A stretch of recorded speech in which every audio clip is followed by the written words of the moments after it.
চাঁদনি আপার দেবর আমার বুকে হাত দিয়েছে আপা। আমি খুব ব্যথা পেয়েছি জানো। কি বিশ্রী ছোঁয়া। 7 বর্ষীয় ছোট বোনের মুখে এমন বিশ্রী একটা কথা শুনতেই শরীরটা শিরশির করে কেঁপে উঠল চিত্রার। ঘরমাটো মুখখানা রাগে লাল বর্ণ ধারণ করল। বোনের দিকে দৃষ্টি দিতেই দেখল ছোট্ট মেয়েটা ভয় কেমন গুটিসুটি মেরে আছে। তাড়াতাড়ি বোনকে নিজের 2 হাতের আঁচলে আগলে নিল সে। হতবম্ব কণ্ঠে বলল, দেখি তো আমার চেরি সোনা, জামাটা একটু সরাও, আপা একটু দেখি। সবচেয়ে নিকটতম ভরসার স্থান পেয়ে মেয়েটা নেদিদায় জামা সরালো। জামা সরাতেই আটকে উঠল চিত্রা। কেমন লাল হয়ে গেছে মেয়েটার সাদা ধপধপে চামড়াটা। কি ভীষণ বিশ্রীভাবেই না ছুঁয়েছে একটুটুকু বাচ্চাকে। ভাবতেই ঘৃণায় টইটুম্বুর হয়ে গেল চিত্রার শরীরের প্রতিটি শিরা উপশিরা। কেঁপে উঠল সে। অথচ বাড়ি ভর্তি এত মানুষ, ঝোঁকের বসে কিছু করে বসলে তার খেসারত না আবার ছোট্ট চেরিকে দিতে হয়। বিরক্ত রাগ দুটো অনুভূতি মিলেমিশে একাকার হয়ে যখন আন্দোলন শুরু হলো চিত্রার মস্তিষ্কে, তখন বাহিরে থেকে তার ডাক পড়ল। আজ তার বড় বোন চাঁদনির গর্ভকালীন সময়ে 7 মাস পূর্ণ হওয়ায় ছোটোখাটো একটা অনুষ্ঠানের আয়োজন করা হয়েছে। সেই অনুষ্ঠানে চাঁদনির শ্বশুর বাড়ির লোকজনও এসেছে। অবশ্য তার আপন বড় বোন নাম চাঁদনি, তার বড় চাচার মেয়ে হলো চাঁদনি আপা। আর ছোট চেরি তার আপন বোন না, তার ছোট চাচার মেয়ে হলো চেরি। চেরির পূর্ণ নাম হলো তোফা, কিন্তু আদর করে সবাই বাচ্চাটাকে চেরি বলে। আর মেয়েটা চেরি ফলের মতনই সুন্দর, আদুরে, গোলগাল। তাই তো এতটুকু বাচ্চা আজ বাজে ছোঁয়ার শিকার হলো। চিত্রার পরিবারটা বেশ বড় পরিবার বলা যায়। চিত্রার মা, বাবা, বড় চাচা চাচি, ছোট চাচা চাচি, চিত্রার আপন বড় ভাই তুহিন, বড় চাচার ছেলে 2 জন, দিহানা, তৃষার, ফুপি আর ফুপির একমাত্র ছেলে, বাড়ির সবচেয়ে ছোট সদস্য অনয়, চেরির আর একজন বড় বোন যে চিত্রারও বড়, অহি, আপা এবং চিত্রা নিজে। চাঁদনিও বড় চাচার মেয়ে, কিন্তু তার বিয়ে হয়েছে বিধায় তাকে এই পরিবারের দলে আর টানা হয় না, কারণ সে এখন অন্যের ঘরে। একমাত্র চাঁদনির বিয়ে হওয়ার ফলে এত বড় পরিবারের একজন মাত্র সদস্য কমেছে। আপা, আম্মু শুনলে তো বকবে তাই না? আম্মু তো বলে দুষ্টুমি করতে না, তো অচেনা কারোর সাথে খেলতে না। আমি কিভাবে জানবো ওই ভাইয়াটা আমাকে চকলেটের কথা বলে এমন ব্যথা দিবে? আমি আর দুষ্টুমি করব না আপা। চেরি এমন অসহায়ত্ব দেখে বুক ভার করে কান্না এলো চিত্রা। বয়সন্ধির বয়স তো, তাই আবেগের স্রোতে কান্নাটাই আসে প্রথমে। কিন্তু সে কাঁদবে না মেয়েটার সামনে, তাহলে মেয়েটা আরও বেশি ভয় পেয়ে যাবে। কণ্ঠনালীতে আটকে থাকা কান্নার স্রোতটা গিলে ফেললো চিত্রা। খুব কষ্টে হাসি হাসি ভাব ফুটিয়ে বলল, কেন খেলবে না তুমি? হ্যাঁ, অবশ্যই খেলবা। আপা আছি না তোমার সাথে, কেউ কিছু বলবে না। আর দেখো, তুমি কেবল ওই পচা ভাইয়াটার রুমের সামনে আর যাবে না, কেমন? মনে থাকবে তো? অবুজ চেরি ডানে বামে মাথা নাড়ল। কি নিষ্পাপ ছোট্ট মুখখানা, টানা টানা মায়ামা দুটি চোখ বাচ্চাটার। অনেক ফর্সা, আর স্বাস্থ্য ভালো হয়, ভীষণ আদরে লাগে মেয়েটাকে। আর এই ছোট্ট মেয়েটার শরীরে হাত দিতে নাকি বাঁধেনি ওই লোকটার। কিছু তো একটা ব্যবস্থা করতেই হবে, এত সহজে তো ছাড়া যাবে না অসভ্যটাকে। বোনের মুখখানা ধুইয়ে দিয়ে সুন্দর করে চুলগুলো বেঁধে দেয় চিত্রা। কান্না করতে করতে লাল হয়ে গেছে বাচ্চাটার মুখ। পারে না যেন বুকের সবটুকু স্নেহ ঢেলে দেয় মেয়েটার তরে। চেরিকে তৈরি করিয়ে চিত্রা নিজেও গোসল করে এলো। মাত্রই কলেজ থেকে এসেছিল সে। সামনে উচ্চ মাধ্যমিক পরীক্ষা, তাই এখন নির্বাচনী পরীক্ষা অনুষ্ঠিত হচ্ছে কলেজে। সেই সুবাদেই বাড়িতে অনুষ্ঠান থাকা সত্ত্বেও তাকে কলেজ যেতে হয়েছিল। সে অবশ্য তত উন্নত শ্রেণীর ছাত্রী না, কোনো মতে চলনসই রেজাল্ট হলেই সে সন্তুষ্ট। ভাদ্রের উত্তপ্ত গরমে পরিবেশ ঘরমাক্ত, আর সেই গরম দিয়ে এসে হুট করে এমন ঘটনার সম্মুখীন হওয়াতে বিরক্তিতে তেতো ভাব চলে এলো তার শরীরে। গোসল করায় আপাতত কিছুটা শান্তি মিলছে। গোসল করে লাল টকটকে একটা 3 পিস পরল চিত্রা। অতঃপর চেরির হাত ধরে বাড়ির বাগানের দিকে এগিয়ে গেল। মূলত অনুষ্ঠানটা সেখানে। বিরাট আয়োজন করা হয়েছে চাঁদনির জন্য। কত রকমের খাবারের যে আয়োজন করা হয়েছে তা হিসেব করেও শেষ করা যাবে না যেন। চিত্রা ছুটে এসে ধপ করে তার আপুর পাশে ঘেঁষে বসে পড়ল। চিত্রাকে দেখে ভারী পেটের গোলগাল ফর্সা ধপধপে চাঁদনি মুচকে হাসল। বাম গালটা টেনে দিয়ে বলল, কই ছিলিস চিতাবাগ? এতক্ষণ লাগিয়ে কি পরীক্ষা দিয়েছিস শুনি? পরীক্ষাকে এত সিরিয়াসলি নেওয়ার মেয়ে তো তুই না। কি ব্যাপার শুনি? বড় আপার দিকে তার চোখে তাকিয়ে মুখ বাঁকালো চিত্রা। বেশ ভাব নিয়েই বলল, তোমাদের মতো জর্জ ব্যারিস্টার হওয়ার মতন ছাত্রী হয়তো না, তাই বলে পাশ মার্কটা তুলবো না?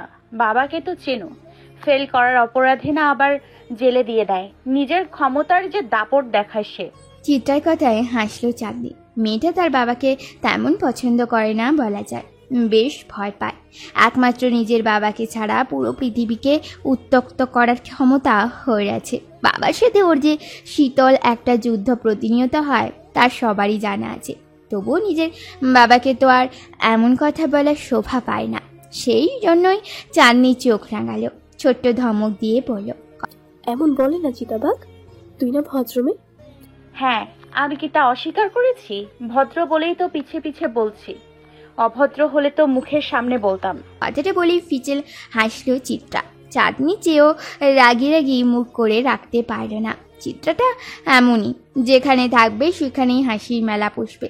চাঁদনি আর চিত্রার কথার মাঝে চোখের গোল চশমাটা ঠেলতে ঠেলতে হরেক পদের ভাজার থালা নিয়ে উপস্থিত হলো আহি। ঘাড় অব্দি চুলগুলো গরমে বেশ বিরক্ত করছে তাকে। অহির মুখমণ্ডলে একটা নিষ্পাপ ভাব থাকে সবসময়, আর মেয়েটা বেশ গম্ভীর। বড় পিতলের থালাটার মাঝে 7 রকমের ভাজি। ভারী থালাটা চাঁদনি সামনে রেখে ক্ষান্ত হলো সে। সব খাবার আপাতত চলে এসছে। থালাটা রেখেই ওড়না দিয়ে নিজের মুখটা মুছল অহি। চেরিকে নিজের দিকে টেনে নিয়ে ছোট্ট কণ্ঠে বলল, তোমার খিদে লেগেছে চেরি? আপা কি তোমাকে খাবার খাইয়ে দিব? ছোট্ট চেরি অহির কোমরের দিকে জামা আঁকড়ে ডানে বামে মাথা নাড়িয়ে বলল, বরাবর খাওয়া হোক, তারপর আমি খাবো। চিত্রাপা খাইয়ে দিবে। চেরির কথাটা ভালো লাগলো না অহি। বিরক্তিতে নাক মুখ কুচকে বলল, তোমার চিত্রা আপা নিজের খাবার নিজে খেতে পারে নাকি যে তোমাকে খাইয়ে দিবে? অহির কথায় মুখ ভেঙচি কাটলো চিত্রা। চেরি দিকে তাকিয়ে মুখ ফুলিয়ে পড়ল, তোমার মেজো আপা অনেক খেতে পারে বুঝলা, তাই তখন কাঠির লাহান শুকনা। এই চিত্রা, কেমন ভাষার ব্যবহার করিস বাড়িতে? তোর সাথে থেকে চেরিও এসব শিখে। অহির নাক মুখ চিটকানোর কথায় ফিক করে হেসে দিল চিত্রা। হাসতে হাসতেই বলল, ছোট আপা, তুমি তো শিক্ষক হবে তাই না? তোমার সাথে পারফেক্ট মানাবে সেই পেশা। এখনই তোমার মাঝে একটা মাস্টারনি ভাব আছে। সমস্যা নাই, তুমি আমাদের দিয়েই প্রথম প্র্যাকটিসটা করতে পারো, আমরা মাইন্ড করব না। চিত্রার কথার তালে চাঁদনিও হাসলো। অহি কপাল কুচকে দাঁড়িয়ে রইল উত্তরবিহীন চিত্রার সাথে। কথা বলাটাই একটা বোকামে। আর অহি বরাবরই নিজেকে ভীষণ চালাক দাবি করে। পুরো বাগান ভর্তি নিজেদের বাড়ির মানুষই গিজগিজ করছে। মাত্রই অনুষ্ঠান শুরু হবে। হুট করে কোট প্যান্ট পরা চাঁদনি দেবরটা হাজির হলো। ধপ করে বসে পড়ল চিত্রার পাশে। তাকে দেখতেই গুটিয়ে গেল ছোট্ট চেরি। চিত্রারও হাসি হাসি মুখে অমাবস্যা নামলো। মুখে আধার করে সে চাঁদনির পাশ থেকে উঠে চেরির সাথে দাঁড়ালো। চাঁদনি দেবর মহিন সবার দিকে তাকিয়ে কেমন হাসলো। গদগদ কণ্ঠে চিত্রার উদ্দেশ্যে বলল, আরে আরে বেআইন সাহেবা, উঠে পড়লেন যে? আমার পাশে বসলে কি ক্ষয় হয়ে যাবে নাকি শরীর? চিত্রা মুখ বাঁকালো, অন্যদিকে তাকিয়ে পড়ল, আপনার তো অনেক কারেন্ট, যদি শক খেয়ে যাই। চাঁদনি কোনো মতে নিজের হাসি মুখ বজায় রাখলো। বোনের এমন ভঙ্গির কথা তার যে তত পছন্দ হয়নি সেটা প্রকাশ না করার আপ্রাণ চেষ্টা চালালো। চিত্রার বড় ভাই তুহিন এগিয়ে এলো বোনেদের দিকে। বেশ গম্ভীর স্বরে বলল, চিত্রা, যা তো একটু ছাদের মরিচ গাছ থেকে কালো কালো কয়েকটা মরিচ তুলে আন। জানিস না, চাঁদনিটা মরিচের গান পেলেই খুশি হয়ে যায়। যা নিয়ে যা। ভাইজান, বড় আপার পেটে ছোট্ট বাবুটা ঝাল খেতে পারবে? চেরি প্রশ্নে হাসল তুহিন। মাথায় আদুরে হাত বুলিয়ে বলল, হ্যাঁ, খেতে পারবে চেরি। ও তো খুব সাহসী বাবু, তাই পারবে। জাল না খেলে বড় হবে কিভাবে? ঝাল না খেলে বড় হওয়া যায় না বুঝি? এই জন্যই তো কি বাহার ভাই এত ঝাল খায়। তাই তো বলি, বাহার ভাই এত বড় কেন? তুহিন মিষ্টি এসে চেরির গাল টেনে দিল। অতঃপর চোখের ইশারায় চিত্রাকে মরিচ আনার তাগাদ দিল। যেই না চিত্রা যেতে নিবে তন্মধ্যেই চিত্রার বড় চাচি হাজির হয়। ব্যতিব্যস্ত কণ্ঠে বলল, আহা, দুপুর হয়ে এলো যে, অনুষ্ঠান শুরু করতে হবে। চিত্রামা, যা তো বাহারকেও ডেকে আন। এক দৌড়ে যাবি, আবার এক দৌড়ে আসবি, যা। চিত্রা মাথা দুলিয়ে ছুট লাগালো ছাদের দিকে। তবে যাওয়ার আগে চেরিকে ছোট আপার সাথে থাকার নির্দেশ দিয়ে গেল। ছাদে টুকটাক সবজি গাছের পাশাপাশি অনেক রকমের ফুল গাছ অবস্থিত। বিভিন্ন ধরনের ফুল সংগ্রহ করাই যেন চিত্রার কাজ, আর ভীষণ ভালো লাগে এ কাজ করতে। তাই তো ছাদে প্রবেশ করার সাথে সাথেই পা বাড়ালো ফুল গাছগুলোর দিকে। কয়েকদিন আগে 3টি নতুন ফুলের চারা গাছ লাগিয়েছিল। আজ সবগুলোরই কি সুন্দর হাসি হাসি ফুটন্ত মুখ দেখা যাচ্ছে। চিত্রা মুগ্ধতা সামলাতে না পেরে পত্রলেখা, মৌসন্ধ্যা আর রঙ্গন ফুলের গাছ থেকে একটা করে ফুল ছিঁড়ে নিল। এই ফুলের গাছগুলো তত সহজলভ্য নয়। কিছুদিন আগে যখন সে এই 3টা ফুলের জন্য হা হুতাশ করছিল, তখন ছাদে দেখা যায় এই ফুলের গাছ। চিত্রা জানে ভাই যেন বা বড় চাচা ছাড়া কেউ এ কাজ করবে না, কারণ তারা দুজনেই চিত্রার সকল আবদার পূরণ করার জন্য সর্বদা সচেষ্ট থাকে। আর চিত্রার আবদারটাও যেন তাদের কাছেই। আর মনে ফুলগুলোর মাথায় গুঁজতেই পেছন থেকে ভরার পুরুষালী কণ্ঠ ফেসে এলো। এই মেয়ে, ফুল ছিঁড়েছ কেন? গাছের ফুল গাছেই শোভা পায়, তাকে ছিঁড়ে নিজের চুলে গোজার মধ্যে কোনো মহত্ব নেই। গম্ভীর পুরুষালী কণ্ঠের এমন ধমকেই বিরক্ত হলো চিত্রা। সেই বিরক্তি ভাব কপাল কুঁচকে ঝেড়ে ফেলে বলল, গাছটা কি আপনার? গাছটা কি তোমার? তোমারও না। গাছটা বর্তমানে যেখানে অবস্থানরত, যে মাটির উপর দাঁড়িয়ে আছে, গাছটা এখন তার। লোকটা যে বরাবরই যুক্তিতে পারদর্শী চিত্রা তা জানে। এই গম্ভীর মানবকে বিব্রত বোধ করাতে কুটিল হেসে বলল, তাহলে আপনিও তো আমার বাড়িতে অবস্থান করছেন, তাহলে আপনি কি আমার... ছেলেটা হাসলো। চিত্রার মাথায় যে অসৎ বুদ্ধি ছড়াছড়ি সেটা তার ভালোই জানা আছে। তাই 2 আঙ্গুলের মাঝে সিগারেটটার শেষ টান দিয়ে ধোঁয়াগুলো আকাশ পানে উড়িয়ে কেমন সতর্ক কণ্ঠে বলল, আমায় জ্বালাতে এসো না মেয়ে, নিজেই জ্বলে যাবে। চিত্রা মুখ ভেঙচি কাটলো, গোমরা মুখে বলল, নিচে আপার অনুষ্ঠান শুরুর পর্যায়ে, আপনাকে ডাকছে বড় চাচি। আমি গিয়ে কি করব? তোমার আপা কিভাবে এত খাবার খায় সেটা দেখব। চিত্রার পারদে পারদে বিরক্তির ভাব বাড়ল। মরিচ গাছের দিকে যেতে যেতে বলল, একদম আপনার গা ছাড়া ভাব আমায় দেখাবেন না। যেতে মন চাইলে যাবেন, না হয় যাবেন না। অনুষ্ঠান তো আর আমার না যে আপনার হাতে পায়ে ধরে নিয়ে যাব। আর তাছাড়া আপনি তো সবসময় বাসায় থাকেন না, আজ আছেন বলেই ডাকছে। আমি গেলে তো তোমার হিটলার বাপ নাক মুখ কুচকাবে। যাই একটু উনার শিরার উপশিরার বিরক্ত ছড়িয়ে আসি। চিত্রার কোনো উত্তর দিল না। মরিচ গাছের দিকে এগিয়ে গেল সে। লোকটার বাউন্ডুলিয়ে ছন্ন ছাড়া ভাবটা ঠিক পছন্দ না তার। বাবা মেয়ের এদিকে ভীষণ মিল, দুজনেই এই ছেলেকে দেখতে পায় না। বাহারের ধপাধপ চলে যাওয়ার শব্দ শোনা গেল। যেতে যেতে বলল, শুনো মেয়ে, আমি ছুঁয়ে দিলে পরে অকারণেই যাবে ঝরে, গলে যেন সে বরফ গলে না। চিত্রা তাকিয়ে রইল লোকটার দিকে। শ্যামলা চিপচিপে গরনের লোকটার এমন ক্ষুদ্র ক্ষুদ্র জিনিসগুলোই যেন বয়ঃসন্ধির আকর্ষণ। মাথা ভর্তি ঝাঁকড়া চুলগুলো কেমন হেলে দুলে পড়ছে। সিগারেট ফুঁকে যাওয়া পোড়া ঠোঁটটাও যেন আরেক প্রকারের মাদকতা আছে। পুড়ে যাওয়ার গাঢ় খয়েরি রঙের ঠোঁটটাকে বহুরূপী ডালিয়া মনে হয়। চিত্রার ভাবনার মাঝেই নিচ থেকে হইচই ভেসে এলো। চিত্রা দৌড়ে ছাদের কার্ডিস গেছে নিচে তাকাতেই দেখলো মাহিন গাল ধরে দাঁড়িয়ে আছে, আর তার সামনে বেশ গাছাড়া ভাব নিয়ে 2 হাতে পকেটে গুজে দাঁড়িয়ে আছে বাহার। উফ, সত্যি লোকটা জ্বালিয়ে দিবে একদিন। ঝরঝরি রোদ্দুরে ঘামে ভিজে জবেথব হয়ে আছে প্রত্যেকের শরীর। সাথে কিংকর্তব্য বিমূঢ় হয়ে গেছে আকস্মিক ঘটনায়। দোবদা পা ফেলে তন্মধ্যেই ছুটে এসছে চিত্রা। মাহিন গালে হাত দিয়ে অবাক দৃষ্টিতে তাকিয়ে আছে। সেও বোধহয় বুঝতে পারছে না চরের কারণটা। তুহিন এগিয়ে এলো প্রথমে। কোনো রকমে উচ্চ বাক্য না করেই শীতল কণ্ঠে প্রশ্ন করল, কি হয়েছে বাহার ভাই? মহিন কিছু করেছে? বাহার যে সবে একটা অদ্ভুত কাজ করেছে সেটার কোনো ছাপ তার মুখমণ্ডলে নেই, বরং বেশ স্বাভাবিক কণ্ঠে বলল, আমি মানুষকে শুধু শুধু কিছু দেই না, জানোই তো। নিশ্চয়ই সে দেওয়ার মতন কাজ করেছে, তাই দিয়েছি। তুহিন মাহিনের দিকে তাকালো। বাহার সোজা সাপটা উত্তর দিবে না সেটা সে ভালো করেই জানে। বাহারের চরিত্রের সাথে সোজা সাপটা উত্তরটা আশা করাও এক ধরনের বোকামি। তাই সে দ্বিতীয় প্রশ্নটা মাহিনকে করল, কি করেছে মহিন? ততক্ষণে মাহিনের হতবম্ব ভাব কেটে গেল। অবাক কণ্ঠে বলল, আমি তো কিছুই করিনি। বাহার পকেট হাত গুজে হাসলো, ক্ষীণ হাসি। কিন্তু ততক্ষণে মাহিনের পরিবার খেপে গেল। হৈ হৈ করে ছুটে আসলো মাহিনের মা, মানে চাঁদনির শাশুড়ি।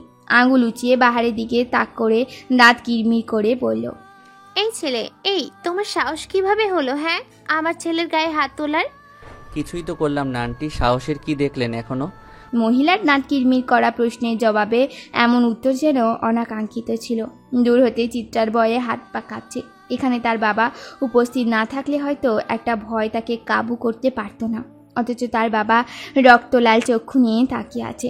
ঘটনা বিগড়াতে যে বেশি সময় লাগবে না তা বুঝতে বেশি সময় লাগলো না চিত্রার। মাহিনের মা লতা বেগমের রাগ চক্রবৃদ্ধি আকারে বাড়ল। বেছে বেছে সে চিত্রার বাবা নুরুল সওদাগরের দিকে তাকিয়ে চোখ দিয়ে অগ্নিবর্ষণ করে বলল, ভাই সাহেব, আপনারা হাঁ করে সবটা দেখেছেন। বাইরের একটা উটকো ছেলে আমাদের সামনে এমন একটা কাণ্ড ঘটিয়ে ফেললো, অথচ আপনারা নিশ্চুপ। ছেলেটাকে ধমকও দিচ্ছেন না। ওয়াও! ওনার ধমকের পরও অন্তত বাহার করে না আন্টি। ভুল জায়গায় ভুল তথ্য প্রেরণ করাটাই বোধহয় মহিলা সমাজের কাজ। এবারও বাহারের কণ্ঠ স্বাভাবিক, কিন্তু স্বাভাবিক থাকতে পারলে না নুরুল সওদাগর। খ্যাঁক খ্যাঁক করে বলে উঠলেন, এই অভদ্র ছেলে বড়দের সাথে কিভাবে কথা বলতে হয় জানো না? অন্যায় করেছে অথচ ন্যূনতম লজ্জাবোধ নেই। লজ্জাবোধের ফাংশনটা আমার ঠিক কাজ করে না, আর ভুল জায়গায় তো আরও আগে কাজ করে না। সূর্যের তেজ বাড়ল, সাথে তরতর করে বাড়ল নুরুল সওদাগরের রাগ। বড় বড় পা ফেলে এগিয়ে এলো বাহারের দিকে। বাহারের বুকের বাপাসটাতে ধাক্কা দিল শরীরের সর্বশক্তিতে। ছেলেটা দুপা পিছিয়ে গেল অপ্রত্যাশিত ধাক্কায়, অথচ কোনো প্রতিক্রিয়া দেখালেন না নুরুল সওদাগরকে, বরং কোনো বাক্য ব্যয় ছাড়াই বিরাট আরেকটা চড় বসালো মাহিনের গালে। পরিস্থিতি আরেক ধা হতভম্ব হলো। সবাই কেবল ফ্যাল ফ্যাল করে তাকিয়ে রইল। নুরুল আলমও কম হতভম্ব বোধহয় হলো না। বাহার যেন অদৃশ্যভাবে চটটা তাকিয়েই দিল। নুরুল আলমের মতন শক্ত কঠোর পুরুষ ভাষা হারালেন। নিজের বড় ভাইয়ের দিকে তাকালেন হতভম্ব চোখে। কোনো মতে উচ্চারণ করলেন, বড় ভাই, আপনি দেখলেন তো? ছাদের কার্নিশ ঘেঁষে অনবরত কাক শোরগোল তুলল। পরিবেশ যেন প্রয়োজনের তুলনাও শীতল। চিত্রার বড় চাচা গলা পরিষ্কার করে যখন বাহিরের দৃষ্টি আকর্ষণের চেষ্টা চালালেন, বাহার সবাইকে অবাক করে দিয়ে তৃতীয় তথাপি শেষ চটটা মারল মাহিনের ডান গালে এবং সবাইকে অবাকের চরম পর্যায়ে পৌঁছে দিয়ে পকেট থেকে সিগারেট বের করে হেলতে তুলতে চলে গেল বাড়ির মেইন গেট পেরিয়ে। সবাই কেবল তার যাওয়ার দিকে তাকিয়ে রইল। বর্তমানে এই তাকিয়ে থাকাটাই যেন উত্তম কাজ হয়ে দাঁড়ালো সবার কাছে। লতা বেগম তার পাশের চেয়ারটাই ধপ করে বসে পড়লেন। এতক্ষণে ঘটা কর্মকাণ্ড যেন সবারই নিহাত ভ্রম মনে হলো। বাহার যখন গেট পেরিয়ে অদৃশ্য হলো, উচ্চকণ্ঠ শোনা গেল নুরুল সওদাগরে ভয়াবহ রকমে চিল্লিয়ে বলে, এই বেয়াদব ছেলেটা যেন এই বাড়িতে আর পা না রাখে। বিনা কারণে একটা ছেলেকে এতগুলো চর মারলো, অথচ তার ভয় আফসোস কিছুই নেই। বড় ভাই, এটার বিহিত আপনাকেই করতে হবে। বাবা, বাহার ভাই অকারণে কিছুই করেন না, আমরা সবাই জানি। নিশ্চয়ই আমাদের অজান্তে কিছু হয়েছে। তুহিনের কথা থামালো তার কথার পৃষ্ঠে উত্তর দিল চাঁদনির স্বামী। লোকটা নিপাট ভদ্রলোক, খুব সহজে রেগে যান না, ভীষণ ঠান্ডা মানুষ। জোর ঝামেলা এড়িয়ে চলে গিয়ে জীবনে সুখী মানুষ সে। কিন্তু আজকের অনাকাঙ্ক্ষিত ঘটনার পর লোকটাও চুপ থাকতে পারল না। বিস্ময় নিয়ে বললেন, তুহিন, তোমার কথাই না হয় মানলাম, এতগুলো চর তো আর এমনি এমনি দেয়নি, নিশ্চয়ই কারণ আছে। বাহার ভাইয়ের উচিত ছিল না সে কারণগুলো বলার। এতগুলো মানুষকে এক সমুদ্র প্রশ্নের নিচে ফেলে দেওয়াটা ওনার মতন বুদ্ধিমান লোকের কাছে প্রত্যাশিত নয়। সব জায়গায় গা ছাড়া বাপটা আদৌ মানানসই? অবস্থা বেগাতি। কথার পৃষ্ঠে শুরু হলো কথার ঘাত প্রতিঘাত, অথচ যাকে নিয়ে এত কিছু সে নির্জীব ভগ্বে প্রস্থান করেছে। বাহার ভাইয়ের কাজটা বড্ড চোখে বাঁচলেও বাড়ির বেশিরভাগ মানুষই তার পক্ষই কথা বলছে। কথা কাটাকাটি যখন বাজে পর্যায়ে তখন চিত্রার মনে হলো বাহারের পক্ষ থেকে একটা কারণ উল্লেখ করতে হবে, যেন চটটা যুক্তিযুক্ত হয়। যেমন ভাবনা তেমন কাজ করার আগেই বাড়ির সবচেয়ে গম্ভীর ঠান্ডা অহি কথা বলে উঠল, খুব ক্ষীণ স্বরে বলল, বাহার ভাই আমার পক্ষ থেকে চটটা মেরেছেন, ওনার দোষ নেই। অবাকের উপর অবাক হচ্ছে পরিবারের বড় সদস্যরা। ছোটরা সেই তালিকার বাহিরে না। অহির মা ছুটে এলেন মেয়ের দিকে, ধমকিয়ে বললেন, কি বলছিস ওহি? আজে বাজে কথা বলবি না একদম। মায়ের ধমকে ভয়ে অহির মুখটা এতটুকু হলো। তখন মেয়েটার ভরসা হাত হয়ে এলো চিত্রার মা। এই ভদ্রমহিলা প্রচুর বুদ্ধিমতী। অহির কথার ইঙ্গিতে বুঝতে তার এক সেকেন্ডেও ব্যয় হলো না। তাই নিজের ছোট যাকে চোখের ইশারায় চুপ করিয়ে অহিকে আদুরে স্বরে জিজ্ঞেস করলেন, আচ্ছা ওহি, বলো তো মহিন ঠিক কি করেছে তোমার সাথে? অসভ্যতম করেছে কি? অহি উপর নিচ মাথা নাড়ল, যার অর্থ চোখের গোল গোল গ্লাসের চশমাটা ঠেলে চোখের সাথে আটসাঁট করে দিয়ে নত মুখে বলল, মহিন আমার স্পর্শকাতর জায়গায় বাজেভাবে ছুঁয়েছে, সেটাই হয়তো বাহার ভাই দেখে ফেলেছে। আমি তো লজ্জায় প্রতিবাদ করতে পারতাম না, ভাগ্যিস উনি করে দিয়েছে। সবার দৃষ্টি এবার মাহিনের দিকে পড়ল। মাহিন অবাক চোখেই তাকিয়ে রইল অহির দিকে। তহিন এসে এলোপাতাড়ি কতগুলো আঘাত করলো তার শরীরে। ঘৃণায় প্রত্যেকের শরীর রিরি করে উঠল। অহির স্বভাব ছিল বেশ ঠান্ডা মেয়ে। এই মেয়ে যে বানিয়ে বানিয়ে কিছু বলবে না সেটা সবারই জানা। লতা বেগম নিজের ছেলের বেহাল অবস্থা মানতে না পেরে ছেলের সামনে সুরক্ষার দেয়াল হয়ে দাঁড়ালেন। ছেলেকে নিজের পিছে আড়াল করে হাত জোর করে বললেন, আমার ছেলেকে আর মেরো না বাবা, অনেক তো মেরেছ, ও ক্ষমা চাইবে ওহির কাছে, এবারের মতো ছেড়ে দাও। আমি ওর আচরণে লজ্জিত, ভাবতে পারিনি আমার ছেলে এমন হবে, ক্ষমা করো বাবা। তুহিনীর রাগ তখন আকাশ সমান। নিজের বাড়ি মেয়েদের সে যথেষ্ট সামলে রাখে, অথচ এই আত্মীয় নামক জানোয়ারটা নাকি বাজে আচরণ করে বেঁচে যাবে? কখনোই না। তুহিন তার বাবার উদ্দেশ্যে হুঙ্কার ছাড়ল, বাবা এবার আপনি কিছু বলবেন না?